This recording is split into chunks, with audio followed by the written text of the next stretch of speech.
ছাত্র জনতার অভ্যুত্থানে ক্ষমতাচ্যুত সাবেক প্রধানমন্ত্রী শেখ হাসিনাকে দেশে ফেরাতে ভারতকে দেয়া চিঠির জবাব না পেলে তাগাদাপত্র পাঠানো হবে। মঙ্গলবার বিকেলে সাপ্তাহিক ব্রিফিংয়ে এই তথ্য জানিয়েছেন পররাষ্ট্র মন্ত্রণালয়ের মুখপাত্র মোহাম্মদ রফিকুল আলম। তিনি বলেন, শেখ হাসিনাকে ফেরাতে দিল্লিকে গত সোমবার কূটনৈতিক পত্র হস্তান্তর করা হয়েছে। এখন পর্যন্ত আমরা সরকারি চ্যানেলে কোনো উত্তর পাইনি।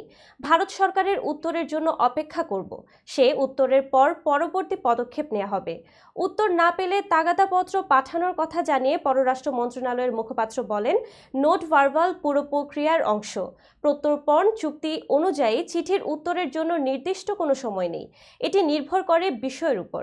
তিনি আরও বলেন, ভারতে অবস্থান করে বিভিন্ন দেশে শেখ হাসিনার ভার্চুয়াল বক্তব্য বাংলাদেশ ভালোভাবে নিচ্ছে না। এই বিষয়টিও দেশটির সরকারকে জানানো হয়েছে।